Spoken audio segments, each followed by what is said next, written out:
દ્વારા ચાલતા આ ઈ લર્નિંગ પ્રોગ્રામમાં હું બ્રિજેશ સાકડેચા આપ સૌનું હાર્દિક સ્વાગત કરું છું. આપણે ધોરણ 9 ની અંદર સાયન્સ સબ્જેક્ટ ની અંદર ઓહો બહુ મોટું કામ કરી છે ભાઈ. સાયન્સ સબ્જેક્ટ ની અંદર ચેપ્ટર નંબર કેટલું યાદ કરો 8 9 10 ચેપ્ટર નંબર 10 એટલે કે ગુરુત્વાકર્ષણ. આ ચેપ્ટરનો આપણે અભ્યાસ કરી રહ્યા હતા કે જેની અંદર આપણે ગુરુત્વાકર્ષણ બળ કોને કહેવાય, ગુરુત્વાકર્ષણ બળ છે ક્યાં લાગે, કેવી રીતે લાગે, પછી ન્યૂટન નામના જે ભાઈ હતા, ન્યૂટન નામના વૈજ્ઞાનિક હતા, એને આપણને ગુરુત્વાકર્ષણ બળ કોઈ બે પદાર્થ વચ્ચે કેવી રીતે લાગે આપણને એ બધું શીખવાડ્યું. ઓકે, તો આપણે લાસ્ટ ટાઈમ બહુ અગત્યની આપણે અમુક નોટ જોઈએ તો આપણે લાસ્ટ ટાઈમ એટલું ભણી ગયા હતા કે કોઈ પણ બે પદાર્થ વચ્ચે જેમ કે મારા અને બોર્ડ વચ્ચે, મારા અને જમીન વચ્ચે, એટલે કોઈ પણ બે પદાર્થો વચ્ચે લાગતું ગુરુત્વાકર્ષણ બળ, કોઈ પણ બે પદાર્થ વચ્ચે લાગતું ગુરુત્વાકર્ષણ બળ F એ તેમના દળના ગુણાકારના સમપ્રમાણમાં અને તેમની વચ્ચેના અંતર, ફોર એક્ઝામ્પલ જો મારા અને બોર્ડની વાત કરું તો મારું દળ અને બોર્ડનું દળ અને મારા અને બોર્ડ વચ્ચેનું અંતર, ફોર એક્ઝામ્પલ અત્યારે માની લો કે આટલું અંતર છે. એવી જ રીતે મારા અને જમીન, તો મારા અને જમીન વચ્ચેનું અંતર, તો બે પદાર્થો વચ્ચેના અંતરના વર્ગના વ્યસ્ત પ્રમાણમાં જોવા મળે છે. જ્યાં આપણે આ જળ જેવા ચળે નિશાને દૂર કરવા માટે આપણે વચ્ચે જળ જેવું વચણાંક મૂકવું પડે કે જે પાછું કોઈ દી આવા ભૂતને આવા દે નહીં. એના માટે આપણે કંઈક મંત્ર બોલવો પડે. તો આપણે લખ્યું હતું જી. ओके, आजकल बिस्किट को भी पार्ले जी कहते हैं, ये तो फिर भी गुरुत्वाकर्षण वाला जी है. तो G into m small m upon d square. તો આ આપણને કોઈ પણ બે પદાર્થો વચ્ચે લાગતું ગુરુત્વાકર્ષણ બળ કેટલું હોય તો કે G m ના છેદમાં d square. ઓકે, આટલું ક્લિયર થયું. ચાલો હવે તો કે આના પછી આપણે આગળ ચર્ચા કરીએ તો આપણે ત્યાર પછી ગુરુત્વાકર્ષણ બળમાં આને કહેવાય ગુરુત્વાકર્ષણનો સાર્વત્રિક અચળાંક કે જેનું મૂલ્ય ભૂલી ગયા લોકો, અરે યાર, કે જેનું મૂલ્ય g નું મૂલ્ય કેટલું હશે 6.67 ગુણ્યા 10 ની -11 એકમ લખવાનો ભૂલવાનો નહીં. ભૂલો ભલે બીજું બધું, ક્યારે એકમ લખવાનો ભૂલવાનો નહીં. કેટલો હશે આનો એકમ? Newton metre square upon kilogram નો સ્ક્વેર. ઠીક, તો આ આપણને g મળી ગયું. ઓકે, લાગતું બળ તો કે આપણને મળી જાય. ચાલો હવે આપણે ચર્ચા કરતા હતા છેલ્લે મુક્ત પતનની, કે જ્યારે હું કોઈ પદાર્થને ઉપરથી આવી રીતે નીચે મૂકી દઉં તો એ પદાર્થ આવી રીતે નીચે ગતિ કરશે. તો નીચે પદાર્થ ગતિ કરશે નીચે પછી જમીન ઉપર અથડાશે. તો મેં કોઈ પદાર્થને આવી રીતે પેલા પડી ગયો તો ત્યારે જો કઈ ગતિમાં નથી, ત્યારે કઈ આમ ભાગતો નથી, મારા ભાઈ માર્કર જલાય છે એવું નથી. બિચારો શાંતિથી માર્કર આવી ત્યાં બેઠેલી છે. તો પહેલા એનો પ્રારંભિક વેગ કેવો છે, પ્રારંભિક સ્પીડ, પ્રારંભિક વેગ કેવો છે, સ્પીડ તો ન કહી શકું પણ વેગ કેવો છે? 0. હવે જેવું આને હું મૂકું એટલે આ માર્કર નીચે આવશે, મૂકતો નથી. જેવું આને મૂકું એટલે માર્કર નીચે આવશે, નીચે પડશે. હવે જેમ આમ નીચે જતી જશે એમ એના વેગમાં સતત વધારો થતી જાય છે. તો પૃથ્વીના, આઈ રિપીટ, હવે આપણો અગત્યનો પોઈન્ટ ચાલુ થયો. પૃથ્વીના ગુરુત્વાકર્ષણ બળને લીધે,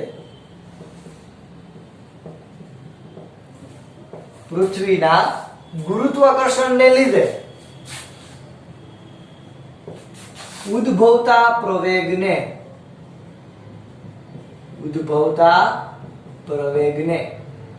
ગુરુત્વ પ્રવેગ કહે છે. ગુરુત્વ પ્રવેગ કહે છે એટલે કે પૃથ્વીનું જે ગુરુત્વાકર્ષણ બળ છે એને લીધે જે કંઈ પણ પ્રવેગ ઉદ્ભવે છે એને આપણે શું કહીશું? ગુરુત્વ પ્રવેગ.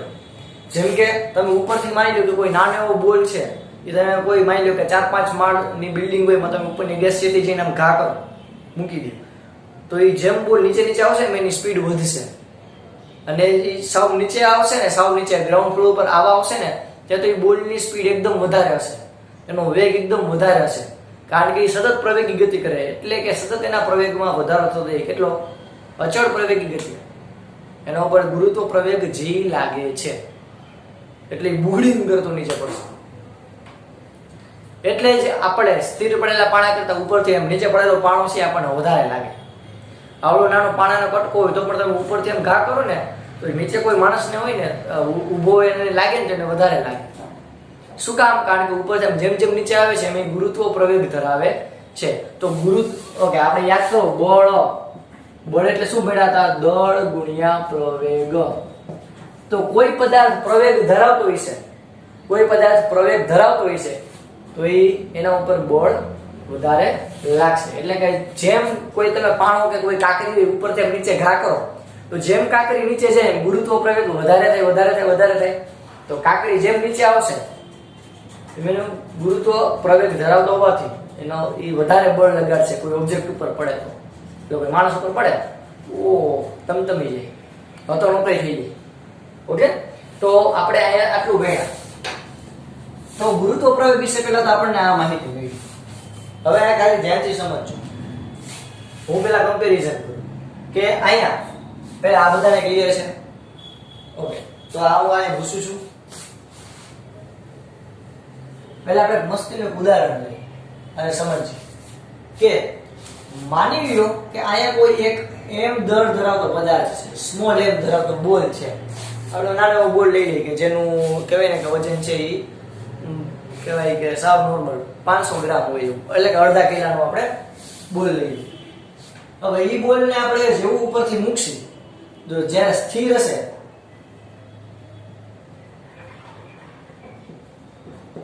ત્યારે પ્રારંભિક વેગ કેવો હશે? 0. એટલે ત્યારે કઈ પણ પ્રકારનો વેગ ધરાવતો હશે નહીં. હવે જેવું અહીંયા નીચે પડશે એટલે જેમ જેમ નીચે પડશે એમ એના ઉપર એનો ગુરુત્વ પ્રવેગ લાગશે. પૃથ્વી એટલે બહુ મોટી સપાટી થઈ, અતિશય મોટી સપાટી. આવડી ગાવડું ગોળું તો નહીં, પણ આ બોલની સાપેક્ષે પૃથ્વી તમે ઘણી બધી મોટી લઈ શકો. તો આ પૃથ્વીની સપાટી ઉપર પહોંચે તો પૃથ્વીનું દળ કેટલું છે? me એટલે તો કે માસ ઓફ અર્થ. ઇંગ્લિશમાં આમ વચાય માસ ઓફ અર્થ. તો માસ ઓફ અર્થ એટલે તો કે પૃથ્વીનું દળ. આ m એટલે પૃથ્વીનું દળ, m એટલે તો કે કોઈ આપણી પાસે કોઈ બોલ છે એ બોલનું દળ. આ બંને વચ્ચેનું અંતર, આ બંને વચ્ચેનું અંતર હું d લઈ લઉં. કેટલું લઈ લઉં? d. હવે તો કે જો આ પૃથ્વીનું પણ કંઈક કેન્દ્ર હશે તો કેન્દ્રથી પૃથ્વીના આટલા અંતરને કહેવાય પૃથ્વીની ત્રિજ્યા, જેને re તરીકે વચાય. તો આ જે d છે એ d ખૂબ મોટું હોવું જોઈએ. આપણે જે તે ઇક્વેશન તારવી છે એમાં શું કામ? એટલે આપણે એમ કહી શકીએ કે કોઈ અંતરિક્ષમાં કોઈ એક જગ્યાએ બોલ પડ્યો છે તો એના ઉપર કેટલું ગુરુત્વ પ્રવેગ લાગશે આપણે મેળવવું હોય તો. વિચાર કરો, આપણે પૃથ્વીમાં કોઈ પૃથ્વીની બહાર કોઈ સેટેલાઇટ છે, પૃથ્વીની બહાર કોઈ આપણને ઉપગ્રહ છે, લઘુગ્રહ છે, કોઈ પણ એવો પાણો છે જે શૂન્યાવકાશમાં એટલે કે અંતરિક્ષમાં આટા મારે છે. તમારે બધાયનો ગુરુત્વ પ્રવેગ એટલે કે પૃથ્વી દ્વારા કેટલો ગુરુત્વ પ્રવેગ લાગશે એ તમારે મેળવવો હોય તો એના માટેનું આપણે સૂત્ર લખીએ છીએ. તો આ બોલ ઉપર પૃથ્વી દ્વારા લાગતું ગુરુત્વાકર્ષણ બળ કેટલું હશે? લાવ તો કે જો આટલું g બરાબર g નો આવે f બરાબર g me m upon d square. g me m upon d square આટલું બળ લાગશે. અરે યાર ભૂલી ગયા, બે પદાર્થના દળનો ગુણાકાર છેદમાં એ બે પદાર્થ વચ્ચેના અંતરના વર્ગનું વ્યસ્ત. આ કેપિટલ G એટલે ગુરુત્વ પ્રવેગનો સાર્વત્રિક અચળાંક. આટલું આપણને મસ્ત ક્લિયર થઈ. આ પદાર્થ ઉપર લાગતું ગુરુત્વાકર્ષણ બળ હતું. હવે તો કે જો ન્યૂટનની ગતિના બીજા નિયમ મુજબ ન્યૂટનની ગતિનો બીજો નિયમ શું કીધો હતો? તો કે વેગમાનના ફેરફારનો સમય દર તેના ઉપર લાગતા બાહ્ય બળ જેટલો હોય છે, જે તમે આના પહેલાના ચેપ્ટરમાં બળ અને ગતિ માં આપણે ભણી ગયા ગતિના નિયમો એમાં. તો તમે આમાં જુઓ તો આપણે એક બળનું સૂત્ર લેવું હતું, યાદ છે? બળ બરાબર માં, F બરાબર માં એટલે આ એટલે પદાર્થનું, m એટલે પદાર્થનું દળ અને a એટલે પદાર્થનો પ્રવેગ અને F એટલે પદાર્થ ઉપર લાગતું બળ. F બરાબર માં આ આપણને આવડે, F बराबर मां. इतना क्लियर होता है? तो आ F बराबर मां. હવે આ ઇક્વેશન છે એને કહો સમીકરણ નંબર 2, આને કહો સમીકરણ નંબર 1. તો તમે ધ્યાનથી અવલોકન કરો તો આ પણ લાગતું બળ છે, પદાર્થ ઉપર લાગતું ગુરુત્વાકર્ષણ બળ છે. આ પણ પદાર્થ ઉપર લાગતું બળ છે. હવે જ્યારે કોઈ પદાર્થ મુક્ત પતન કરતો હોય, આમ ત્યાં મૂકી દેલા મુક્ત પતન કરે તો એના ઉપર લાગતું બળ કેટલું હશે? ઉદ્દેશ્ય છે ગુરુત્વાકર્ષણ બળ જેટલું જ હોય, નતર તો એ પદાર્થ ક્યારેય નીચે જાય ને. વિચાર કરો, તમને નીચેની બાજુ કોઈ બળ જ ન લાગે તો તમે પૃથ્વી તરફ ખેંચાયેલા રહ્યો, તો તમે આમ ઠેકડા મારો આકાશમાં ઉડી જાય એવી તમારા તાકાત આવે. ઓકે, તમે ઘણી વાર આમ ઓલા હોલીવુડના એવા મૂવી જોઈએ છે, આમ એક પગ મારે આમ ઊંચા ઉડ રહે, એવું અહીંયા નથી થતું. એનું કારણ શું છે? તો કે પૃથ્વી આપણને ખેંચી રાખે છે. તો અહીંયા કોઈ મુક્ત પતન કરતો પદાર્થ હશે એના ઉપર મૂકવા FG, સ્મોલ g શું? તો કે ગ્રેવિટેશનલ ફોર્સ એટલે કે ગુરુત્વાકર્ષણ બળ, કે જેને હું FG વડે દર્શાવું છું. તો મુક્ત પતન કરતા પદાર્થ માટે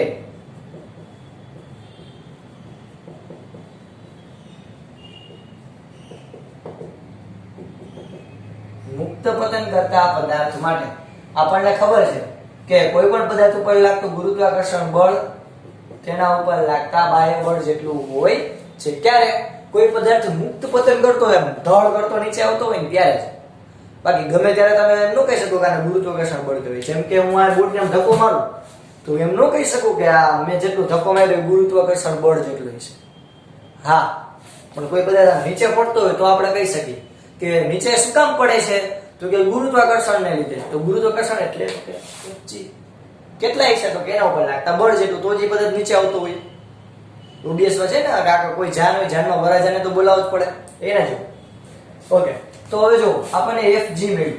હવે હું આમાં કિંમત મૂકું. FG બરાબર આપણને શું મળ્યું હતું? તો કે g m ના છેદમાં d².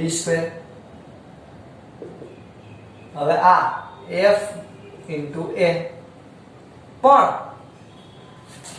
મુક્ત પતન કરતો પદાર્થ એના માટેનો પ્રવેગ કેટલો હોય છે? એને શું કહેવાય? ગુરુત્વ પ્રવેગ.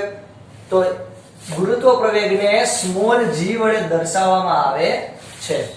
તો કોઈ પદાર્થ નીચે પડતો હોય તેના ઉપર કેટલો પ્રવેગ લાગશે? g જેટલો. કેટલો પ્રવેગ લાગશે? g જેટલો. તો અહીંયા હું લખી શકું કે મુક્ત પતન કરતા પદાર્થ માટે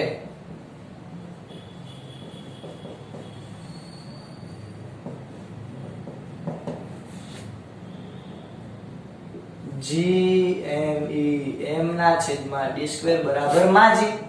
માજી એટલે તો કે a into g. અરે યાર, પ્રવેગની જગ્યાએ શું લખી શકું? g. કારણ કે મુક્ત પતન કરતો પદાર્થ હોય એના માટે a બરાબર શું હોય? g.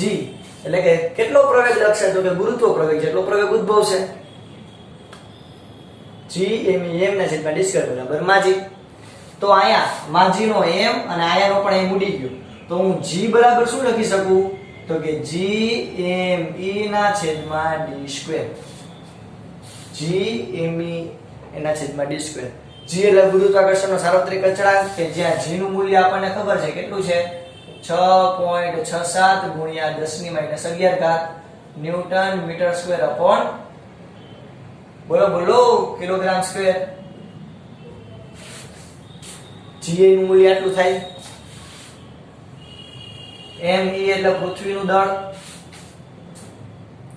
me એટલે પૃથ્વીનું દળ. ઓકે, આપણે હમણાં જ કર્યા દાખલો.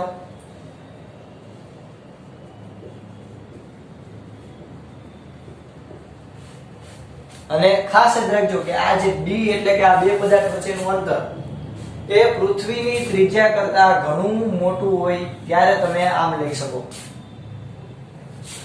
એટલે કે ઇન શોર્ટ આ કેવા શું માંગીએ તો કે આ g નું મૂલ્ય તમને લાગે કોઈ પદાર્થ ઉપર લાગતો ગુરુત્વાકર્ષણ લીધે જે પ્રવેગ લાગે છે એનું તમને આ સૂત્ર મળ્યું. કયા કિસ્સામાં તો કે એ પદાર્થ પૃથ્વીથી ઘણો દૂર હોય ને ત્યારે, કોઈ પદાર્થ પૃથ્વીથી ઘણો દૂર હોય તો એના માટે ગુરુત્વ પ્રવેગનું મૂલ્ય કેટલું મળશે? Gme એના છેદમાં d સ્ક્વેર. ડન. ચાલો Gme એના છેદમાં d સ્ક્વેર. હવે પ્રાયોગિક વૈજ્ઞાનિકોએ ઘણા બધા પ્રયોગ કર્યા, એના ઉપરથી એને પ્રાયોગિક રીતે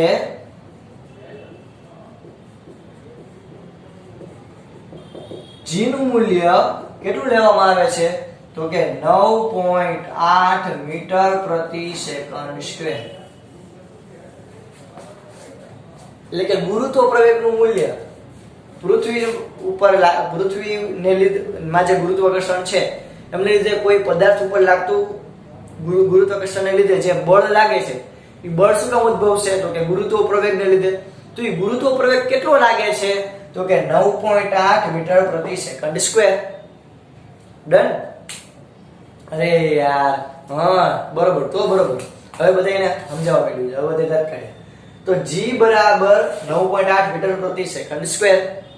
એટલે કે કોઈ પદાર્થ ઉપરથી આમ નીચે પડશે તો એનો પ્રવેગ કેટલો હોય છે આપણને ખબર પડી. વિચાર કરો કે હું વિશ્વમાં કોઈ કામ નથી, ઉપરથી આમ બેગનો ઘા કરવું, ઉપરથી મોબાઈલનો ઘા કરવું, કઈ કરવાનું નથી. એ કઈ ઘા તમારે કરવાનું નથી, નકર પછી તમને પેરેન્ટ્સ ધોકાવી નાખશે. એ કઈના ઘા નથી કરવાના. આ જસ્ટ સમજવા માટે કે ઉપરથી હું કોઈ ગાડીનો ઘા કરું, ઉપરથી કોઈ બેગનો ઘા કરું, ઉપરથી કોઈ પણ મૂંગી વસ્તુ કે કોઈ પણ ભારી વસ્તુનું ઘા કરું તો એના ઉપર પ્રવેગ કેટલો લાગશે? 9.8 મીટર પ્રતિ સેકન્ડ સ્ક્વેર. તો વિચાર કરો બધે પ્રવેગ તો એક જ સરખો મારવાનો, બધે પ્રવેગ એક સરખો. તમે ઉપરથી ખટારો નાખો તો બિલ્ડિંગ ઉપરથી તમે ખટારો નાખો તો એનો પ્રવેગ 9.8. તમે ઉપરથી કોઈ ગાડી નાખો તો એનો પ્રવેગ કેટલો આવશે? 9.8.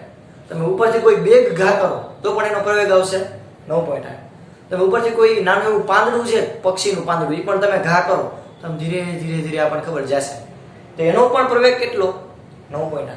તો આપણને પ્રશ્ન થાય સાહેબ બધાયનો પ્રવેગ 9.8 તો બધાય પડે તો આપણે જીવી જવા જોઈએ ને.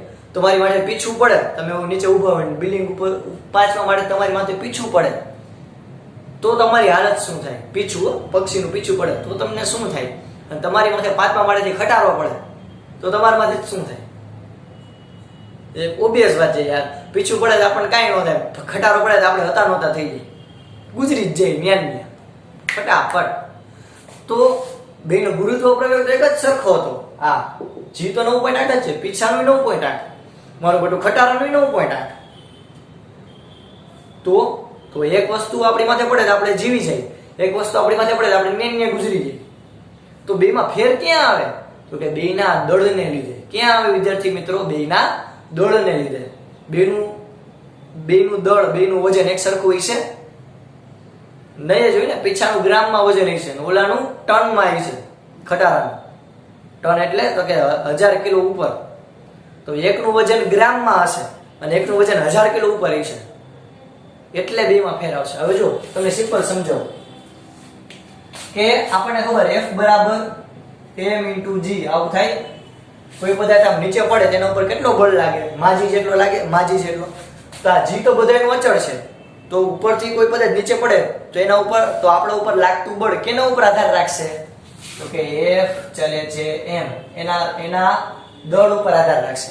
જેમ પદાર્થનું દળ વધારે એમ આપણા ઉપર વધારે બળ લગાડશે, જેમ પદાર્થનું દળ ઓછું એમ આપણા ઉપર ઓછું બળ લગાડશે. જેમ કે પીછાનું દળ ઓછું તો આપણા ઉપર કાંઈ બળ ન લગાડે, આપણને કાંઈ ફેર ન પડે. પણ ખટારાનું બળ 1000 કિલોમાં આપણને ન્યા બેહાડી દે હેઠા, ગુજરી નાખે, આપણે ગુજરાઈ દે આપણને. ક્લિયર થયું? તો આપણે આજે નવી વસ્તુ જાણવા માંડી કે શું કામ કોઈ પદાર્થ છે હલકી પદાર્થ ઉપરથી નીચે પડે તો આપણને ઈજા પહોંચે.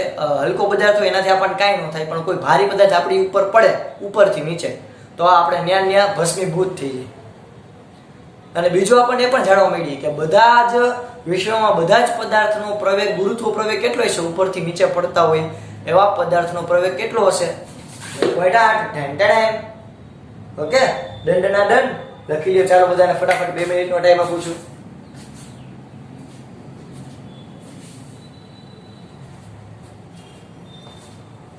ઓકે, તો તમને બધાને ક્લિયર થયું? ગુરુત્વ પ્રવેગ 9.8.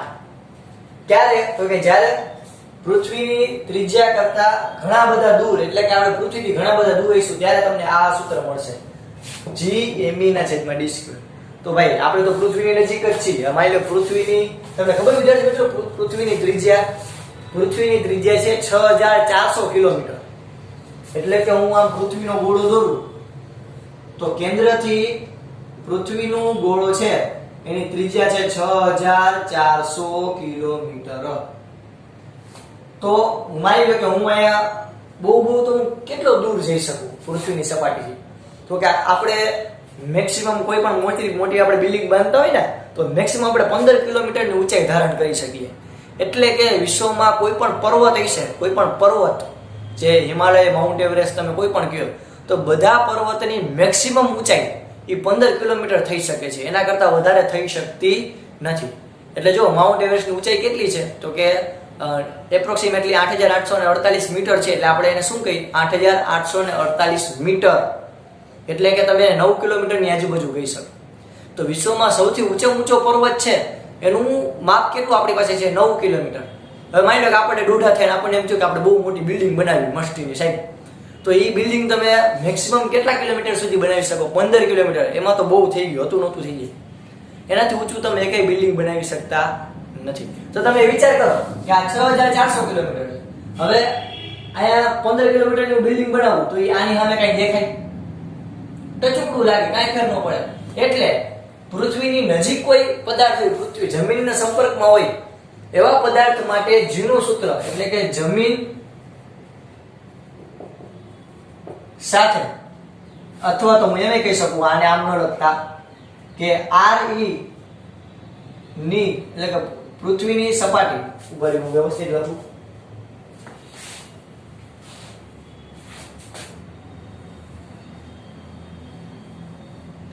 પૃથ્વીની સપાટીથી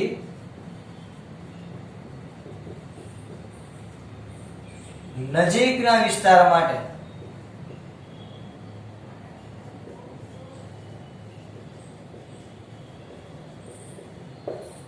આપણને G નું મૂલ્ય કેટલું મળશે?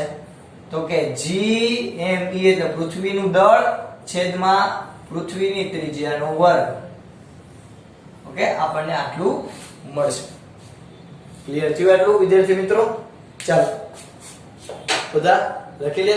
આપણે અહીંયા સુધી રાખીએ છીએ. આજે હોમવર્કની અંદર તમારે ક્વેશ્ચન કરાવેલા છે ગુરુત્વ પ્રવેગ વિશે અને પૃથ્વીની ત્રિજ્યા, સપાટી ઉપર લાગતું ગુરુત્વાકર્ષણ, ગુરુત્વ પ્રવેગ. આઈ રિપીટ, ગુરુત્વ પ્રવેગ એટલે શું સમજાવો ડિટેલમાં, એ પ્રશ્ન આજે આપણે ક્લિયર કર્યો. અને પૃથ્વીની સપાટી ઉપર લાગતું ગુરુત્વ પ્રવેગ કેટલો મળશે એ પ્રશ્ન પણ આપણે આજે જોયો.